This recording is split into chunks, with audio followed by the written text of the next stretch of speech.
There are currently around 4 million Australians with uncontrolled or unmanaged high blood pressure. It's one of the leading risk factors for heart disease. But new research suggests that one of the causes of high blood pressure is an overactive immune system. Well, to explain the findings, we're talking to Associate Professor Andrew Murphy, one of the scientists involved in the research from the Baker Heart and Diabetes Institute. Good morning.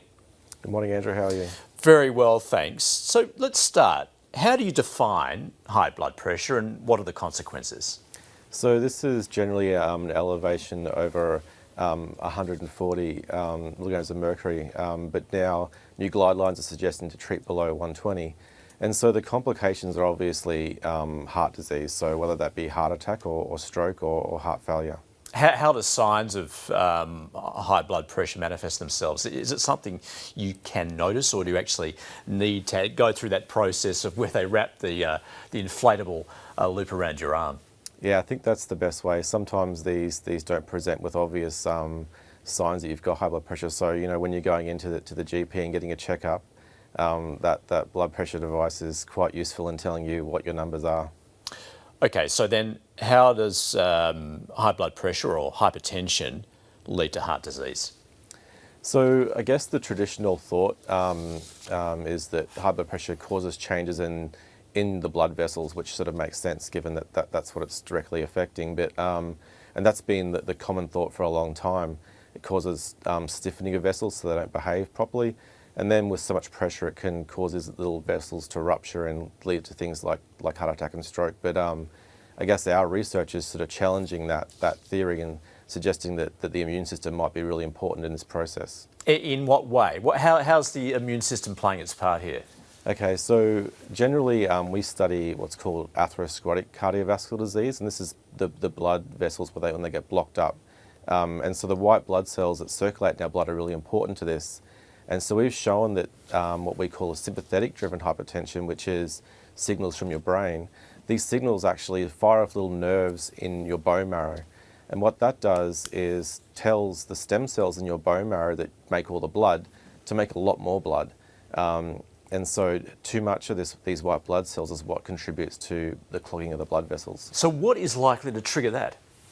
So we think it's got a lot to do with chronic stress, pain, anxiety, so, you know, things that people deal with a lot through life. Then there's probably also a genetic component to it, which we haven't really identified yet. I guess that's a given, isn't it? Because I mean, on the one hand, you talk about lifestyle, perhaps what you're eating and so on can contribute to it. But what you're talking about now is something that perhaps has been known for quite some time, that if you're feeling stressed, that you're going to have high blood pressure. Yeah, that's right. And I think, you know, the stress linked to blood pressure is not new. That's been around for a while. But really the way we think about how stress and blood pressure linked to heart disease is a new angle we're coming at, looking at how it changes these stem cells that usually reside in your bone marrow.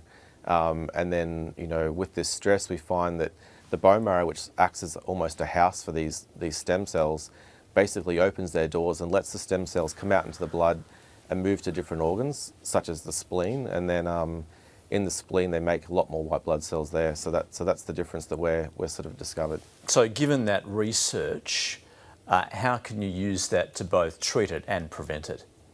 Right, so there's obviously the really basics you can do, which is change your diet, quit smoking, you know, exercise to lose weight, try and live a less stressful lifestyle, which I know can be challenging.